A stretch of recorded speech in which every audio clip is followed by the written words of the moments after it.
What's going on, everybody? SeanPierceJohnson here, and today we're going to be taking a look at the Rye from Bootlegger Guitar. When it comes to the Bootlegger catalog of guitars, the Rye has got to be the sleekest and most sexy looking, with its black on black color scheme very much inspired by hot rods and motorcycles, of which Chuck Wilson, the owner of Bootlegger Guitar, is a big aficionado of.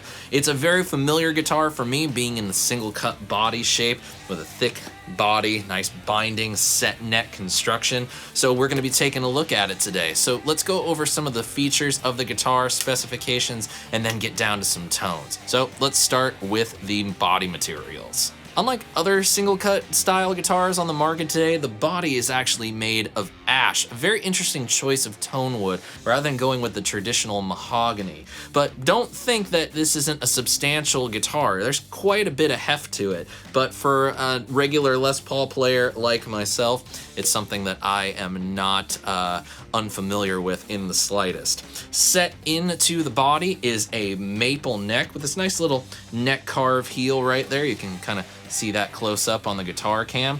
Very comfortable to get up to the higher frets, which is a big time plus for a single cut guitar. Then we have the 3-on-3 headstock of the Bootlegger design, which I think looks really classy.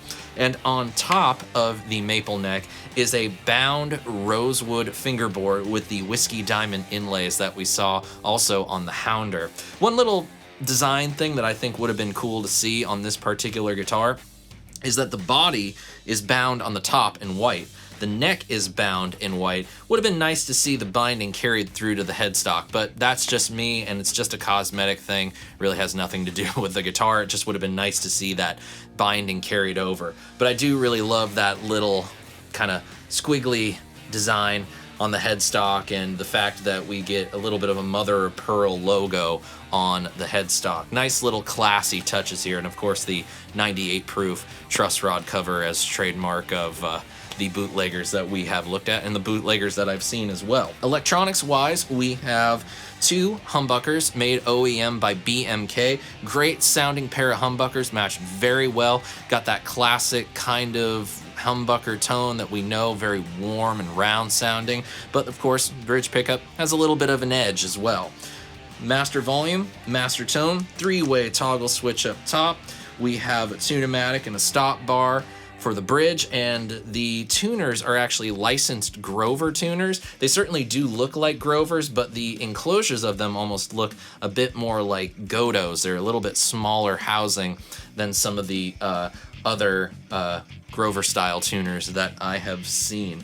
The neck in and of itself is kind of substantial. It's certainly not like a 59 Les Paul's baseball bat neck, but it is a little bit in that school of like a 60s style Les Paul neck, sort of that slim D shape, but definitely substantial enough that if you're like me and have some pretty big hands, you got plenty to grab onto when you're doing some playing. All right, we've yacked enough about it. Time to pick up the pick and get to some sounds. We're gonna hear cleans and dirties today, as well as throw in some pedals. On the floor, I got my TC Polytune 2 to help keep the bad boy in tune. We have the Keeley Fuzz Bender, the Stompbox Saturday edition, of course, which, if you haven't done so already, you can enter to win by clicking the card up in the top right-hand corner of your screen. Contest ends when it ends. And then the Keeley DCR for some drive and some chorus and some flange. Running into the Orange Rock Reverb 100, let's hear clean tones right now from all three pickup positions.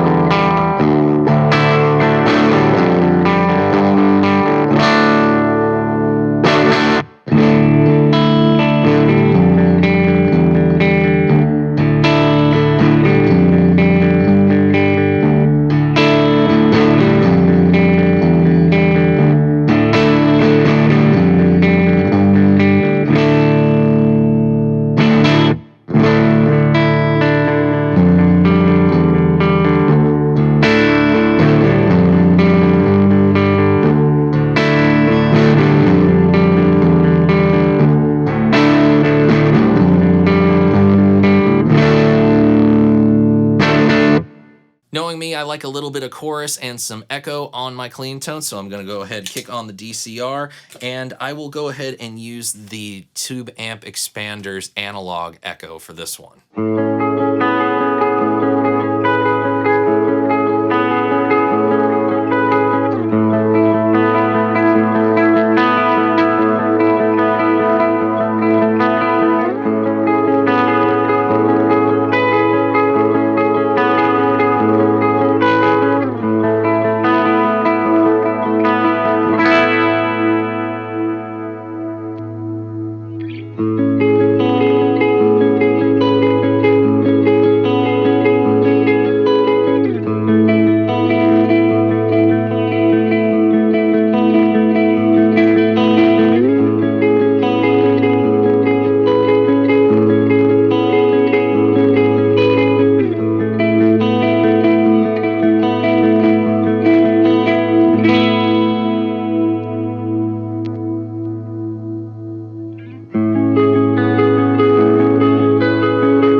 But of course, this guitar looks like it is made for riffing, so I'm gonna go ahead and tune down to drop D. I'll check that with the tuner before I get started playing, I guarantee that. Switch over to the dirty channel and get to some nice, hefty riffing.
Now let's take a listen to some little wheedly-woo soloed things with a little bit of boost coming from the Keeley DCR's Screamer Overdrive.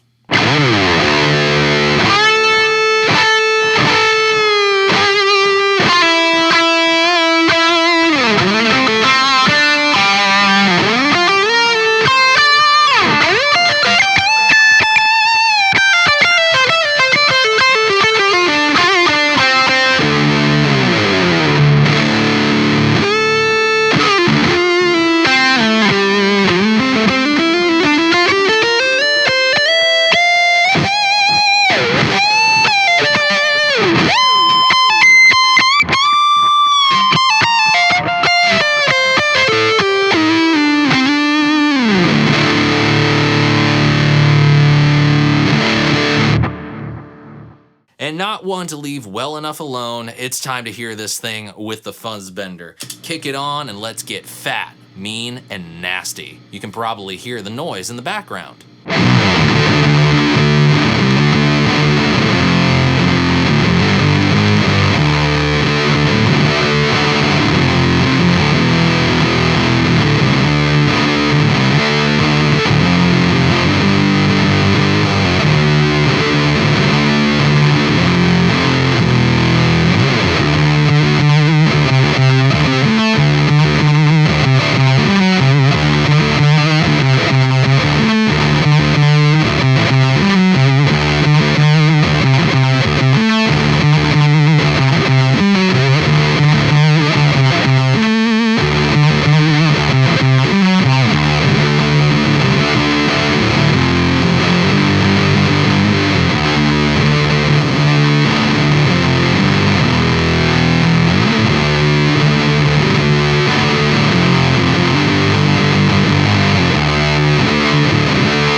comes to single cut style guitars, I think the Rye has a lot of things going for it. I love the body shape, how it has a little bit of a call to both the Les Paul and the Telecaster and other single cut style guitars, but is something that is definitely bootlegger.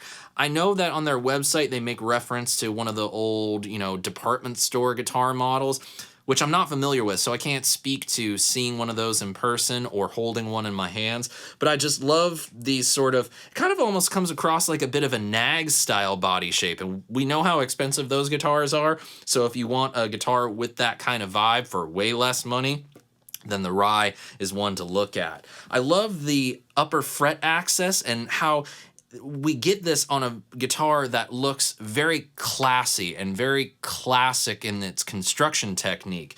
Now, normally we see incredible upper fret access on guitars that are a little bit more modern in their aesthetic, more modern in their construction techniques. So if you're looking for a guitar that has a little bit more of the classic, classy look, but you want some of those features like being able to play higher up on the neck more comfortably, then this is a good one to look at.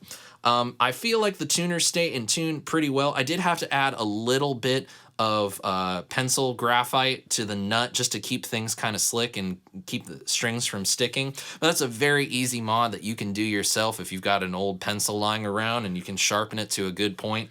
Get a little bit of that graphite in there and the strings will be nice and slick. I actually feel like the volume and tone knob actually do something as well. As a matter of fact, I'm going to go ahead and kick on the Blues Breaker style overdrive from the DCR and put on some echo as well. I'll turn on both of my delay pedals, and I'll just kind of play around a little bit with the volume knob and the tone knob, switching up some pickups, just to give you a little of an idea about how dynamic these pickups can be, and how even with just a little bit of gain, digging in, you can get just a little bit more, but backing off on your picking, you get it a little bit cleaner. Let's check that out.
And that, my friends, is a little taste of the Rye from Bootlegger Guitar.